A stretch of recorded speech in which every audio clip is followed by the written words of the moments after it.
A Guerra Irã-Iraque foi um conflito travado por Irã e Iraque de 1980 a 1988. Resultou de disputas fronteiriças entre duas nações e de questões políticas e religiosas. O conflito ficou marcado pelo grande grau de violência, sendo responsável por 1 milhão de mortes, e nenhuma das duas nações conseguiu conquistar seus objetivos com essa guerra.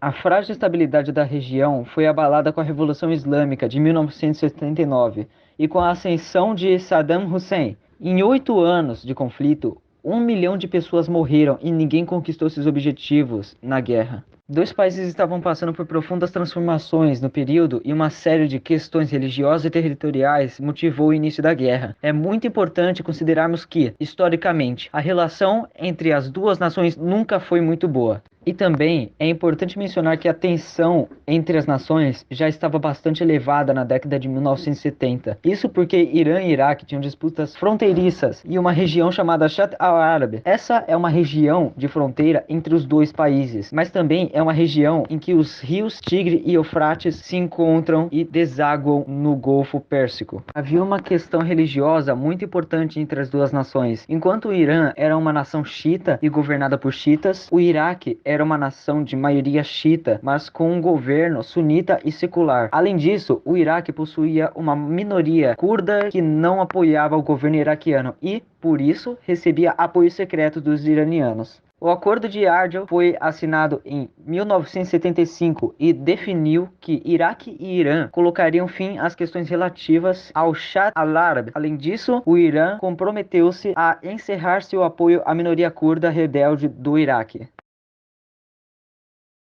Primeiramente, em 1979, o Irã passou por uma profunda agitação política e social. O país possuía uma monarquia governada por Shah Reza Pahlavi e era apoiado pelo governo norte-americano, configurando-se como o grande aliado norte-americano na região. Entretanto, uma agitação social atingiu o Irã, e isso foi resultado da insatisfação popular com a monarquia. A monarquia iraniana, além de autoritária, era também pró-Ocidente, mas isso se tornou um problema nesse período, pois uma onda de conservadorismo religioso se estabeleceu no Irã por influência de um líder religioso. Ayatollah Khomeini criticava a política pró-Ocidente do Shah e defendia que a sociedade iraniana fizesse um retorno às origens do Islã. A revolta popular cresceu pelo país e a situação de instabilidade ficou tão grande que Shah precisou fugir do Irã e se exilar nos Estados Unidos. Isso abriu caminho para que Ayatollah Khomeini se estabelecesse no país e instalasse um governo fundamentalista, que passou a ser visto como uma teocracia governada pelas autoridades religiosas do país. Esse evento ficou conhecido como Revolução Islâmica do Irã, ou Revolução Iraniana. Os Estados Unidos perderam um poderoso aliado na região. Além disso, a balança de força no Oriente Médio se alterava profundamente, uma vez que o Irã tornou-se uma teocracia xiita. Isso preocupava grandes nações sunitas da região, como a Arábia Saudita.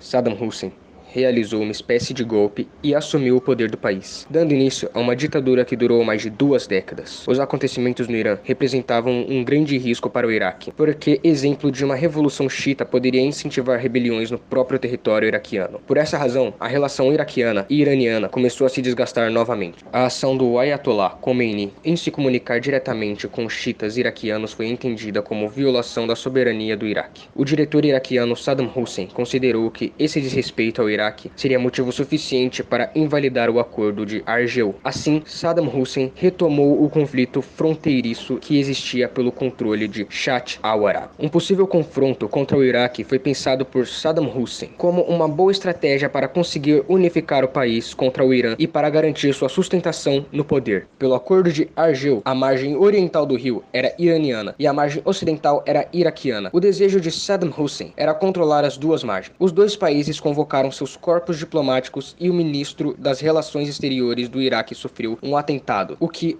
ampliou a tensão.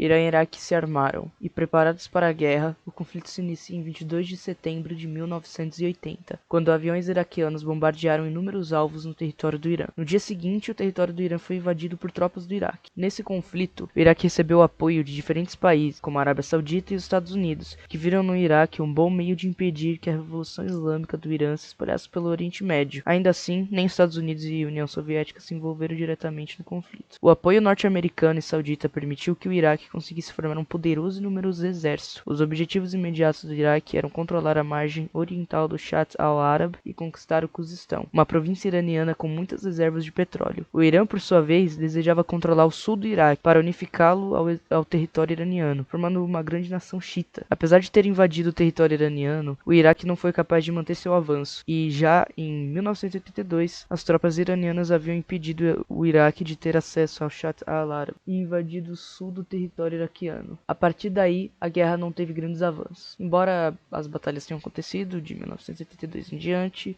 em grande parte no território iraquiano. Ainda assim, a guerra travada por Irã e Iraque foi uma das mais violentas que o mundo já viu, desde a Segunda Guerra Mundial, ficando marcada por combates devastadores, com ataques a civis e um grande número de mortes ao longo da década de 1980. A situação iraquiana se agravou no conflito porque parte da população curda do sul do Iraque se rebelou em apoio aos iranianos que lutavam em solo do Iraque. A adesão dos curdos aos iranianos fez com que Saddam Hussein perseguisse intensamente essa população. A partir de 1982, a guerra Irã-Iraque esteve em uma posição de impasse. O avanço inicial dos iraquianos foi contido. Houve uma fase favorável aos iranianos, que foi contida e seguida por um novo avanço iraquiano. Na prática, depois de 8 anos de conflito, quase nenhuma das nações havia feito grandes conquistas. A quantidade de mortes já ultrapassava 1 milhão e as economias dos dois países estavam completamente destruídas. Esse cenário fez com que o Irã aceitasse a Resolução 598 do Conselho de Segurança das Nações Unidas. Essa resolução convocava um cessar-fogo entre as duas nações, e o aceite iraniano motivou o Iraque também a aceitar o cessar-fogo. E em agosto de 1988, considera-se que a guerra Irã-Iraque foi oficialmente encerrada.